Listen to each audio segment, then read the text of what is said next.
Hello everyone, I hope कि आप सब बहुत अच्छे होंगे, बहुत बढ़िया होंगे। हम सब भी ठीक हैं आपकी दुआ से। तो आज है 18 जनवरी। तो देखिए, मैं सुबह उठी थी और शाम मेरी बहुत ज़्यादा तबीयत ख़राब थी। तो इस वजह से मैं किचन की साफ़-सफ़ाई नहीं कर पाई थी। तो आज मैं जब मॉर्निंग में उठी हूँ तो सबसे पहले मुझे किचन की हालत देख के बहुत ही ज़्यादा बुरा लग रहा है, क्योंकि जब मेरी तबीयत ठीक होती है तो मैं हमेशा क्लीन करके सोती हूँ किचन को। पर आज मुझे मॉर्निंग में करना पड़ा तो सच में बहुत ज़्यादा काम हो गया था, बहुत ज़्यादा फैलावा सा फैल जाता है जब सुबह के टाइम में किचन साफ़ करो तो।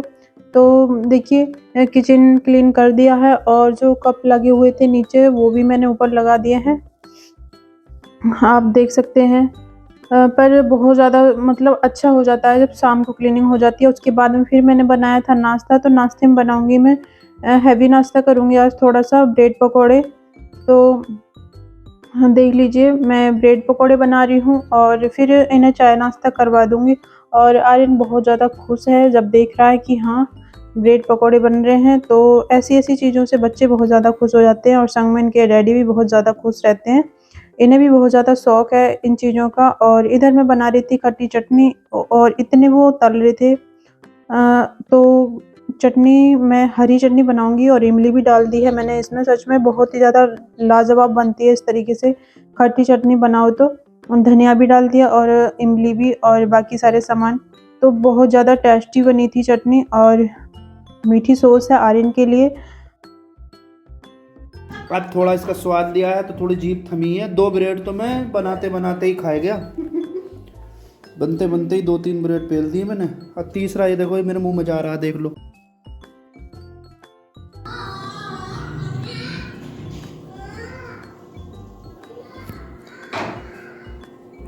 ये लाइनिंग पता नहीं किस चीज़ की हो रही है, शायद हो सकता है जो मैंने ब्रेड पकौड़े बनाए हैं उनका थोड़ा-सा धुआँ-वुआँ सा हो रहा हो। क्योंकि जब घी की चीज़ जब बनती है तो धुआँ ज़्यादा होता है, और तेल से कुछ चीज़ बनाओ ना तो धुआँ नहीं होता बिल्कुल भी। तो यही रीज़न हो सकता है जो लाइनिंग सी हो रही है ना।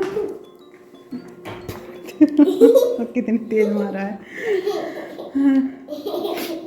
तो साफ़ सफाई करके अब जा रहे हैं हम अंदर, खाएंगे ब्रेड पकौड़े। ले गए? अच्छा।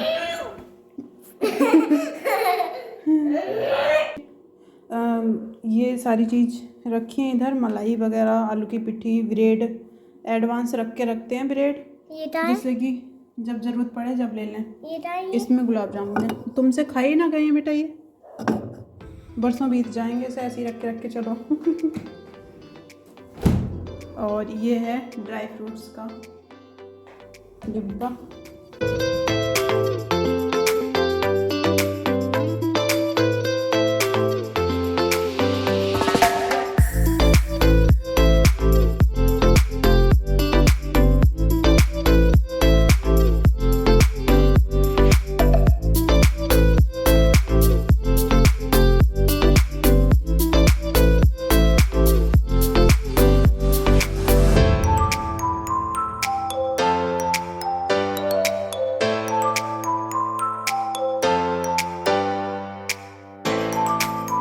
और चाय पी ली है। उसके बाद में जा रहे हैं तेल निकलवाने को, क्योंकि तेल ख़त्म होने वाला है और सिर्फ 2 दिन का बचा है। तो टाइम से पहले ही निकलवा लाते हैं, क्योंकि फिर मोल ख़रीदना पड़ेगा तो सही नहीं है। घर की सरसों है और इसके बावजूद भी मोल का तेल खाओ तो फिर क्या फ़ायदा। तो इस चक्कर में 2 दिन पहले ही जा रहे हैं, क्योंकि 2 दिन का ही बचा है तेल। तो देखिए, मतलब टाइम जाने कहाँ निकल जाता है कुछ पता ही नहीं चलता है। और क्या दिन है और क्या रात है, आजकल तो दोनों एक जैसे ही हो रहे हैं। चाहे दिन में सो जाओ, चाहे रात को सो जाओ, चाहे रात को काम कर लो, चाहे दिन में काम कर लो अपने घर का, तो दोनों एक जैसे हो रहे हैं। क्योंकि निकलने बेफिजूल में ना तो घूमने लायक मौसम है किसी का, और ना बच्चों को खेलने लायक मौसम हो रहा है, ना थोड़ी सी धूप निकल रही है। बिल्कुल रात और दिन एक जैसे हो रहे हैं, बस इतना है कि दिन में उछाला हो जाता है, इतना ही फ़र्क है। और बाकी दोनों दिन मतलब रात और दिन एक जैसे ही हो रहे हैं। तो जो काम करने के होते हैं वही वो तो करे ही जाते हैं। तो बस वही सिस्टम चल रहा है कि अपना काम-धाम करो और फिर कंबल में बढ़ जाओ और बैठ जाओ सुकून से। क्योंकि घूमने वाला या कहीं टहलने वाला सिस्टम तो है नहीं, जो कहीं थोड़ी बहुत देर को चले भी जाओ। तो देखिए, और ना ही ये मौसम ऐसा है और ना ही रिश्तेदारी में जाने लायक है कहीं, जो रिश्तेदारी में किसी बच्चे को अब फ़िलहाल आर्यन की छुट्टी चल रही है, तो मैं सोच रही थी जाने की कि थोड़े दिन के लिए चली जाऊँगी, पर इतना मतलब हिम्मत काम नहीं कर रही है कि मैं जाऊँ और थोड़े बहुत दिन इसके मामा के यहाँ रह कर आऊँ, क्योंकि छुट्टी काफ़ी दिन की पड़ी हैं। अब तो और ज़्यादा बढ़ गई हैं छुट्टियाँ, पहले 14 दिन की थी, अब वो काफ़ी ज़्यादा बढ़ गई हैं। तो अब इतनी हिम्मत नहीं पड़ रही है कि कहीं बच्चे को लेकर जाएँ, तो और थोड़ा बहुत धूप भी होती ना, तो मतलब जाने को मन करता, पर ऐसे में जाने को मन नहीं करता है कहीं भी।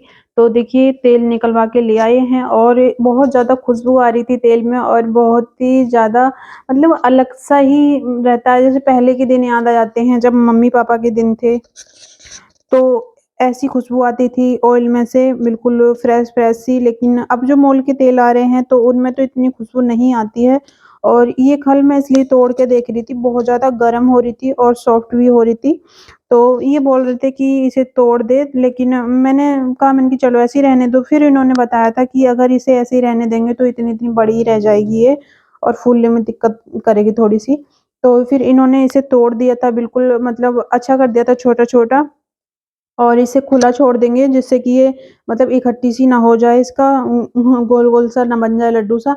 तो ऐसे ही इसे खोल के और रखाए थे उधर, और तेल को किचन में रख देंगे, और जो मतलब डोलची थी उसमें था और बाकी बचा हुआ तेल डिब्बे में था। तो काफ़ी महीनों के लिए तेल हो गया है, और अब हो गई है शाम और ये कर रहे हैं पूजा-पाठ। तो आज का व्लॉग मैं यहीं एंड करूँगी, आपसे यहीं विदा लेती हूँ, और मिलती हूँ एक नेक्स्ट व्लॉग में, एक न्यू व्लॉग के साथ में, एक अच्छे से प्यारे से व्लॉग के साथ में। जो भी मेरे चैनल पर न्यू हैं तो प्लीज़ सब्सक्राइब करना ना भूलें, और सपोर्ट करें। तब तक के लिए जय माता दी। Okay, bye-bye.